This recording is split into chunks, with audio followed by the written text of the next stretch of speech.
পৃথিবীর মাঝে সর্বপ্রথম মুসলিমরাই এই শাস্ত্র, এই সায়েন্স ওনারা আবিষ্কার করেছেন। সেটা হলো একটা সংবাদকে কিভাবে জাস্টিফাই করতে হয়।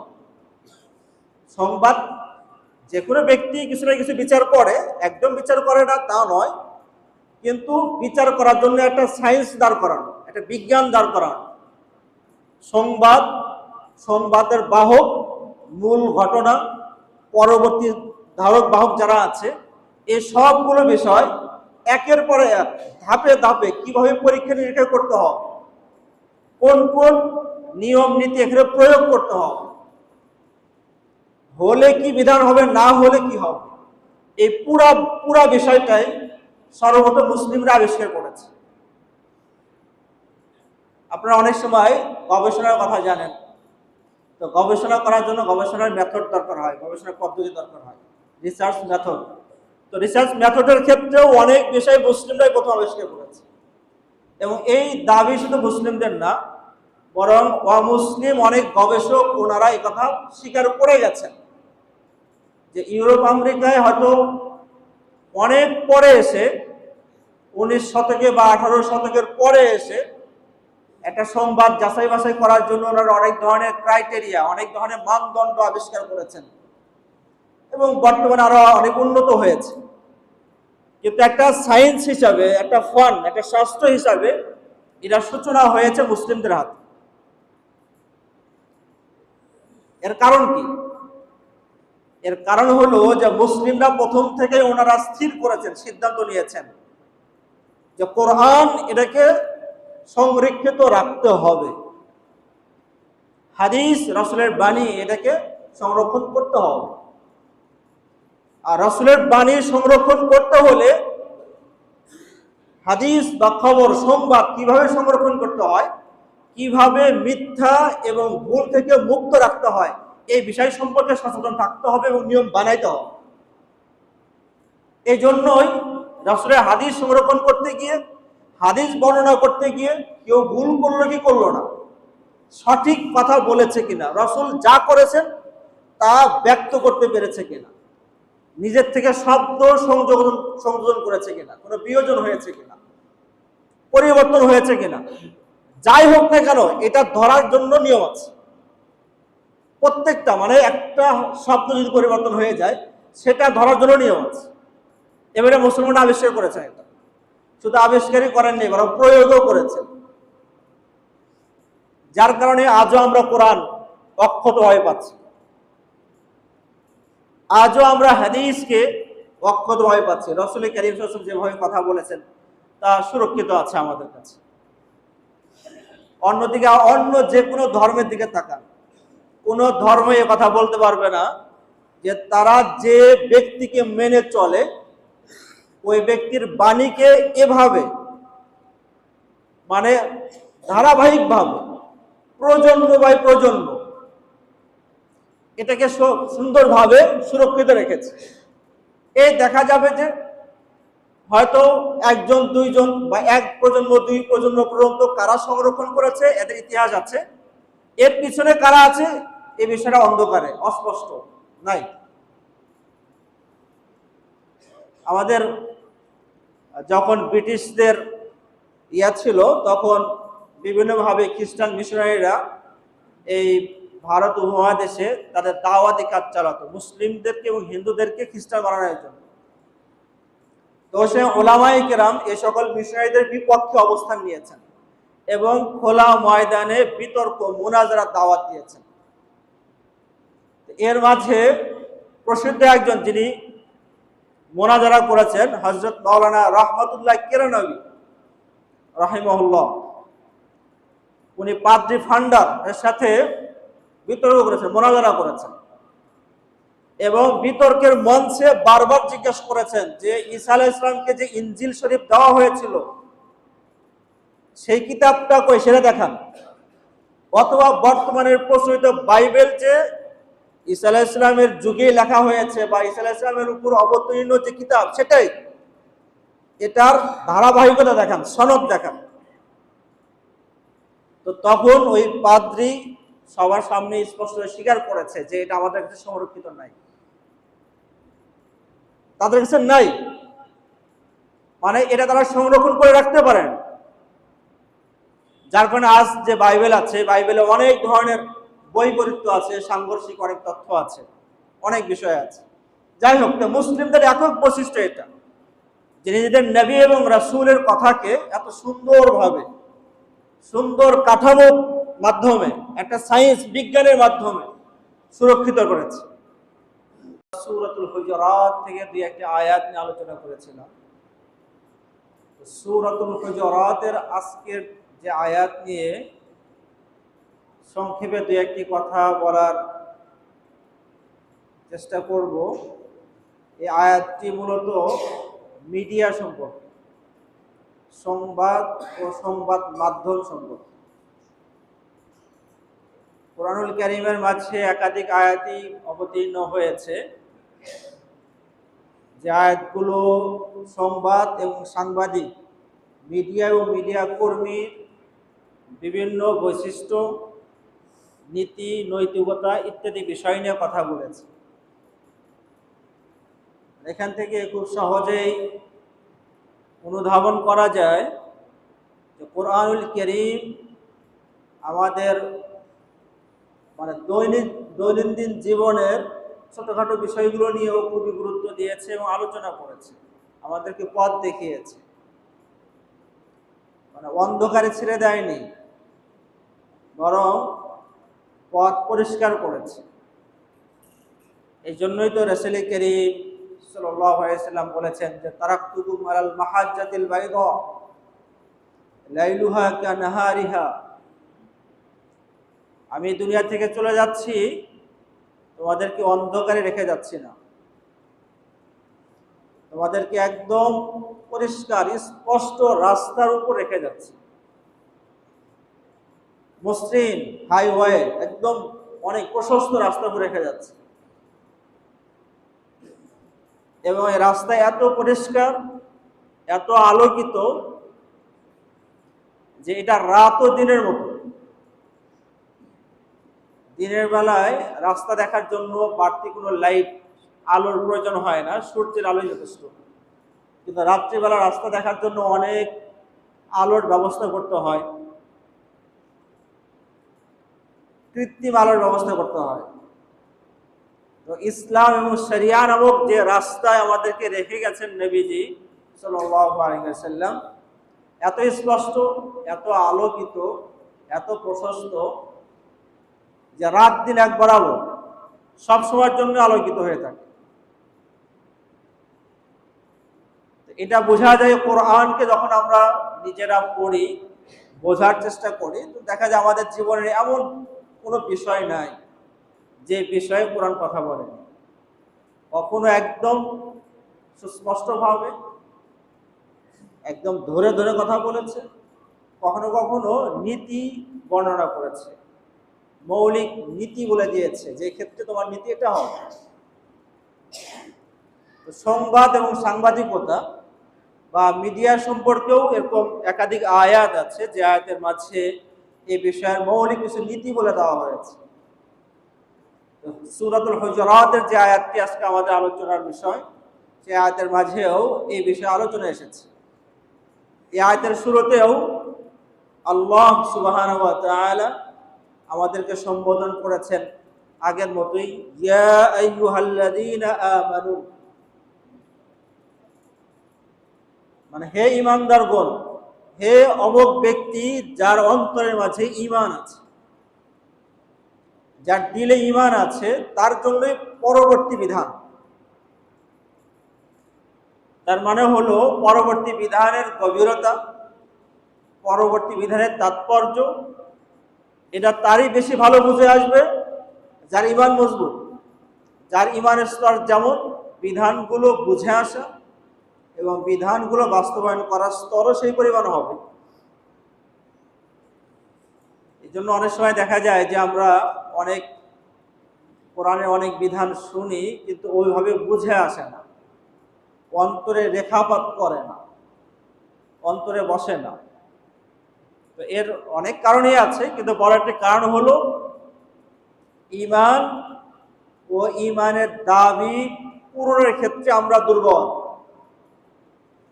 ঈমান এবং ঈমানের দাবি আমরা পূরণ করতে পারি না, বিধায় এই আলোচনাগুলো আমাদের অন্তরে রেখাপাত করে।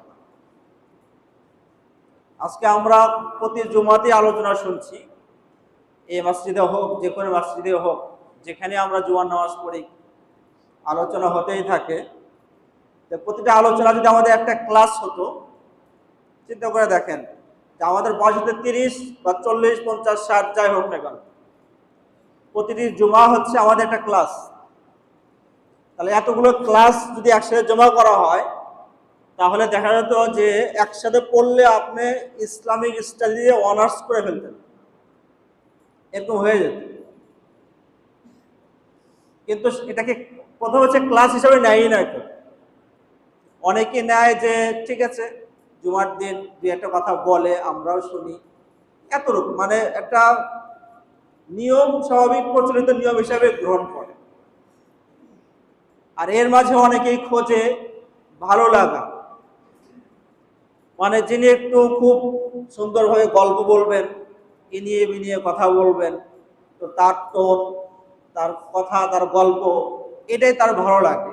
তো তার তো ক্লাস, শিক্ষা, এটা তো মনে বা ঈমানে রেখাপাত করবে না। যাই হোক, তো এই আয়াতের শুরুতে আল্লাহ তাআলা ঈমান ওয়ালাদেরকে সম্বোধন করেছেন এবং সম্বোধন করে বলেছেন যে ইন জাআকুম ফাসিকুন বিনাবাইন ফাতাবায়ানু, মানে মৌলিক একটা কথা বলে দিয়েছেন। ফাসিকুন বিনাবাইন, নাবাউন শব্দের অর্থ হচ্ছে সংবাদ। যদি সংবাদ বহন করে এমন ব্যক্তি, যাকে কোরআনের ভাষায় বলা হচ্ছে ফাসিক। ফাসিক কোন ব্যক্তি যদি কোন সংবাদ বহন করে, সংবাদ নিয়ে আসে, সংবাদের মিডিয়া হয়, মাধ্যম হয়, তাহলে এখানে আমাদের বুঝতে হচ্ছে ফাসিক। যেহেতু কোরআন ফাসিক শব্দ ব্যবহার করেছে, তো ফাসিক বলতে সে কি বোঝানো হয়েছে?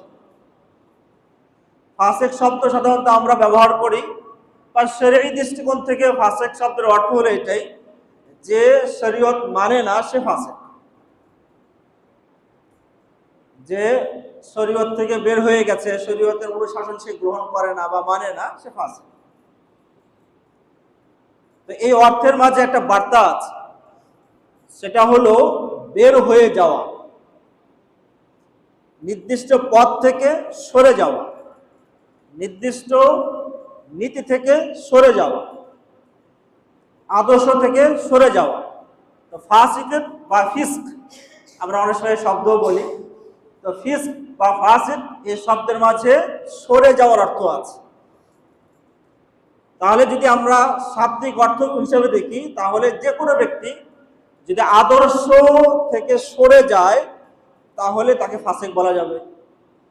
যদি নীতি নৈতিকতা থেকে যদি সরে যায়, তাহলে সে ফাসিক। তার কর্তব্য থেকে যদি সরে যায়, সেও ফাসিক।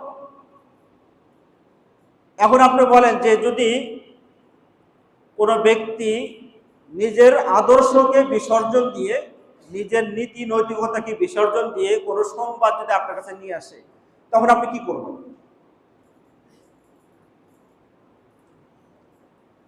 সাংবাদিকতার জন্য নির্দিষ্ট নিয়ম আছে এবং এই প্রসঙ্গে কোরআনও বলেছে যে সাংবাদিককে অবশ্যই সত্যবাদী হতে হবে।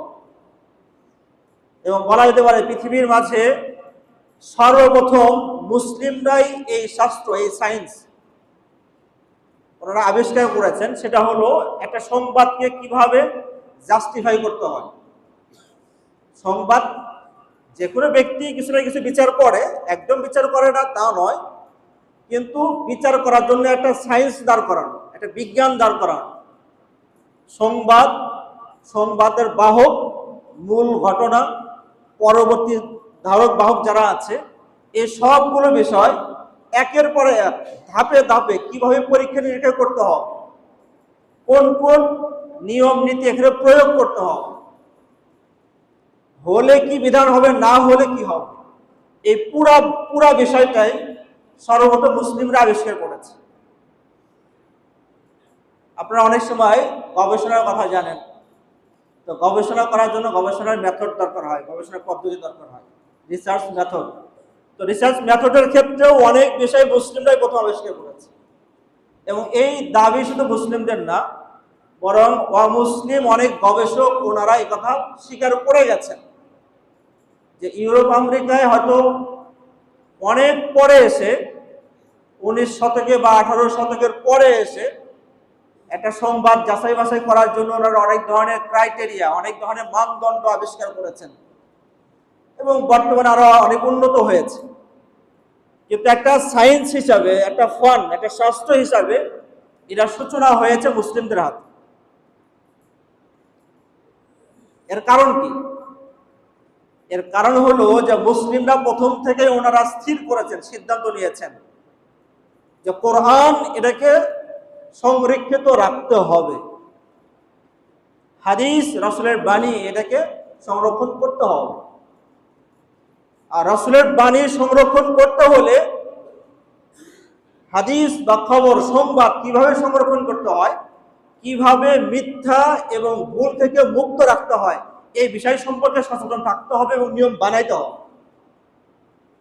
এই জন্যই রাসূলের হাদিস সংরক্ষণ করতে গিয়ে, হাদিস বর্ণনা করতে গিয়ে কেউ ভুল করলো কি করলো না, সঠিক কথা বলেছে কিনা, রাসূল যা করেছেন তা ব্যক্ত করতে পেরেছে কিনা, নিজের থেকে শব্দ সংযোজন করেছে কিনা, কোনো বিয়োজন হয়েছে কিনা, পরিবর্তন হয়েছে কিনা, যাই হোক না কেন এটা ধরার জন্য নিয়ম আছে।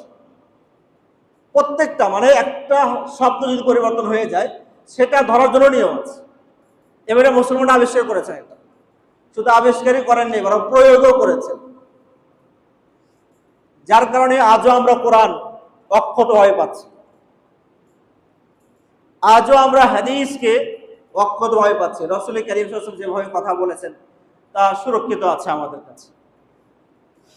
অন্যদিকে অন্য যে কোনো ধর্মের দিকে তাকান, কোনো ধর্ম এ কথা বলতে পারবে না যে তারা যে ব্যক্তিকে মেনে চলে ওই ব্যক্তির বাণীকে এভাবে, মানে ধারাবাহিকভাবে প্রজন্ম বাই প্রজন্ম এটাকে সুন্দরভাবে সুরক্ষিত রেখেছে।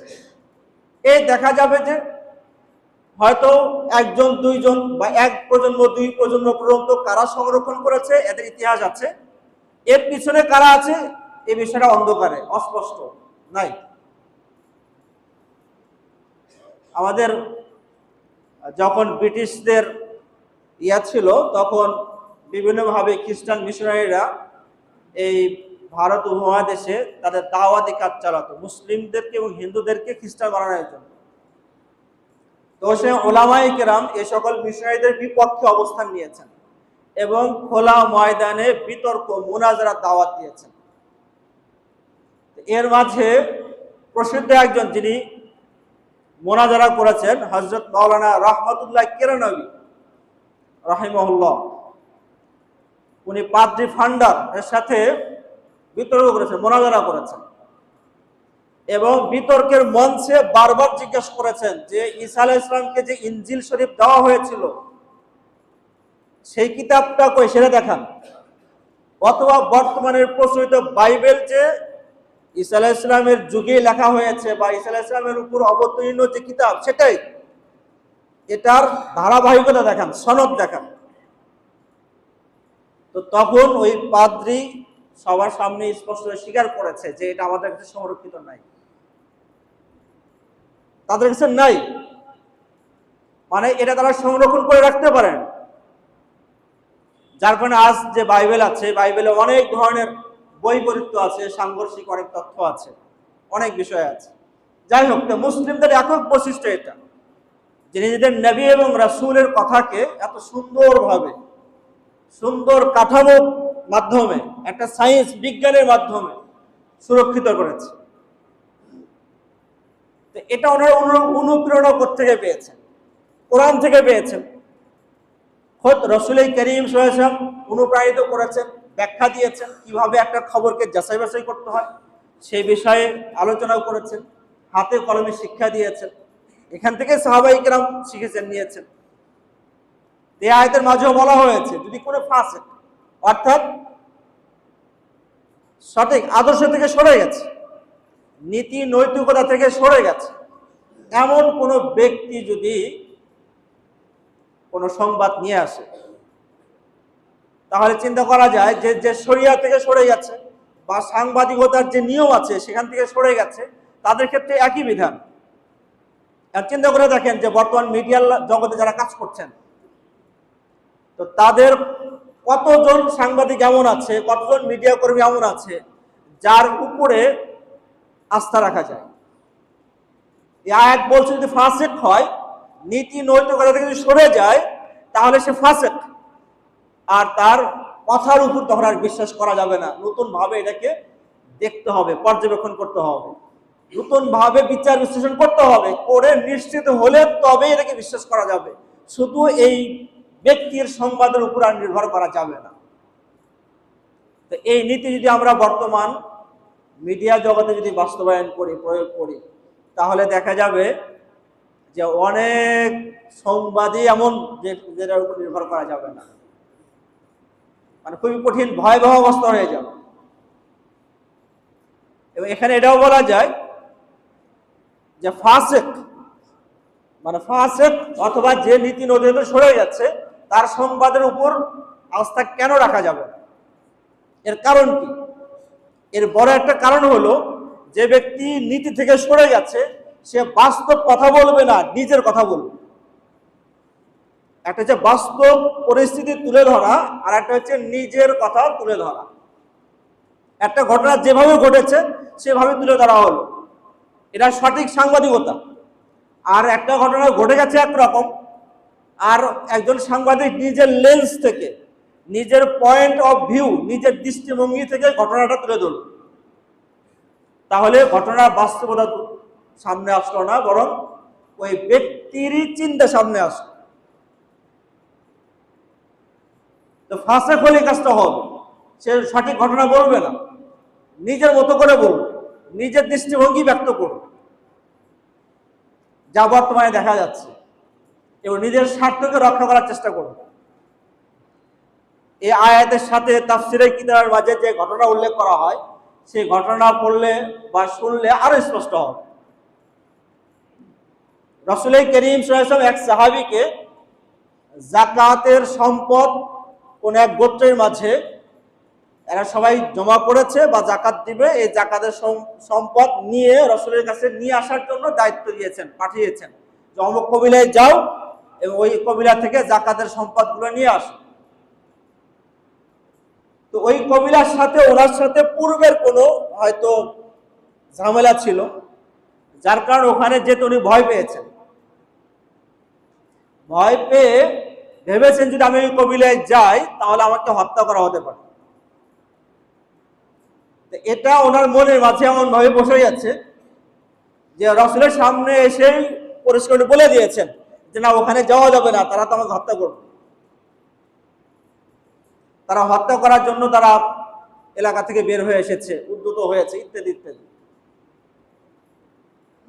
তো নবীজি যখন শুনেছেন যে রাসূলের প্রতিনিধি যাকে রাসূল পাঠিয়েছেন আর তাকে হত্যা চেষ্টা, এটা তো বিদ্রোহের শামিল, এজন্য রাসূল সাল্লাল্লাহু আলাইহি ওয়াসাল্লাম একটা পুরা জামাতকে হুকুম দিয়েছেন ওই কবিলায় যাওয়ার জন্য এবং এদেরকে বুঝানোর জন্য অথবা এদেরকে নিয়ন্ত্রণ করার জন্য।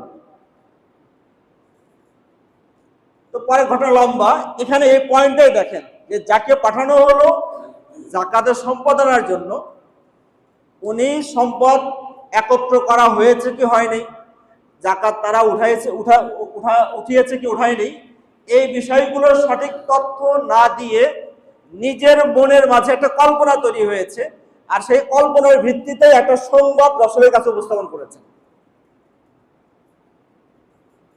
তো ঠিক যদি নীতি নৈতিকতা থেকে সরে আসে, ফাসিক যদি হয়, তাহলে বাস্তব ঘটনা হয়তো ওখানে যাবেই না, অথবা গেলেও ঠিকঠাক মতো ওখানে দেখবে না, নিজের মতো করে দেখবে, দেখে নিজের কথাটাই ব্যক্ত করবে। তো আজকের পুরা মিডিয়া জগৎটা এরকম যে মূল ঘটনা সঠিকভাবে খুব কম মানুষ উপস্থাপন করে, বরং ওইভাবে উপস্থাপন করে যেভাবে তারা উপস্থাপন করতে চায়, দেখাতে চায়। বিশেষ করে যারা মিডিয়াকে নিয়ন্ত্রণ করে, অনলাইনে যতগুলো সোশ্যাল মিডিয়া আছে, তো সোশ্যাল মিডিয়ার মূল নিয়ন্ত্রণ তো আমাদের হাতে না, নিয়ন্ত্রণ তো পশ্চিমাদের হাতে। যার কারণে তারা যেটাকে সবার সামনে দেখাতে চায় তাদের মতো করে দেখায়। হঠাৎ কোনো নারীর উপর যদি কোনো কি হয়, আক্রমণ হয়, তাহলে এটা এত ফলাও করে দেখাবে যেন মনে হবে যে পুরো দেশটাই আক্রান্ত হয়ে গেছে। অন্যদিকে এক চাইতেও গুরুতর কোনো অপরাধ হয়ে গেছে, ওটা দেখা যাবে যে সীমিত কয়েকজন মানুষই জানে, ব্যাপক মানুষ জানে না। কেন? যেহেতু এটা তাদের দৃষ্টিভঙ্গির সাথে খুব বেশি স্বার্থকর না, এখানে তাদের স্বার্থের কোনো উপাদান নাই, ম্যাটেরিয়াল নাই। নিজেদের মতো করে তারা সংবাদকে নিয়ন্ত্রণ করে, অত ফলাও করে।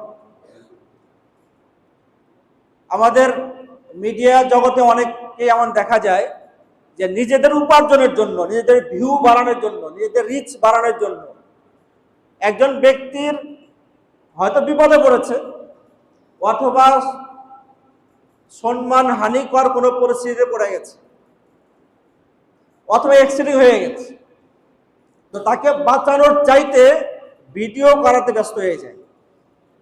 কেন? এই মুহূর্তে যদি ভিডিও করা যায় তাহলে ওই ব্যক্তির যা হয় হোক, যে ভিডিও করেছে তার লাভ আছে।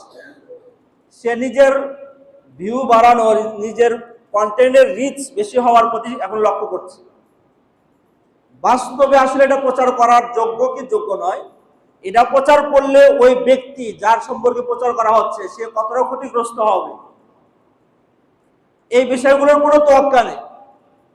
একমাত্র দৃষ্টি হলো নিজের স্বার্থ, নিজের উপার্জন।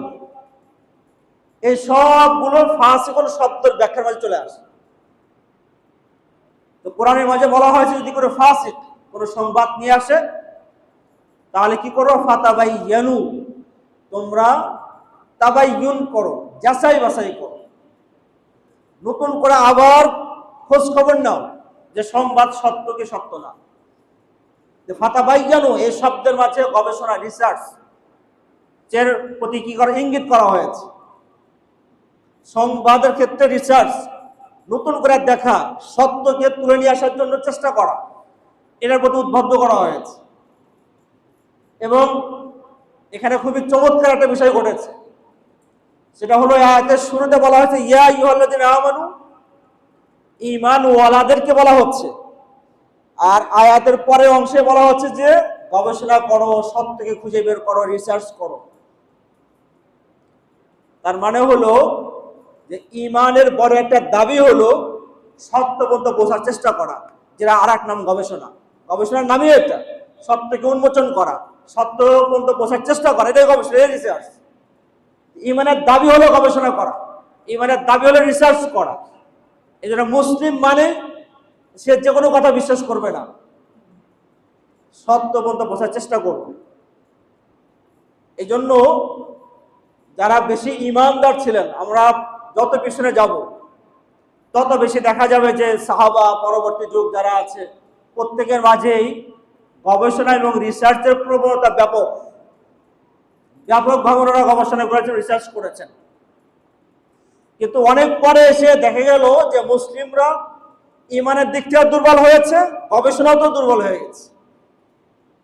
ঈমানও দুর্বল, রিসার্চও দুর্বল।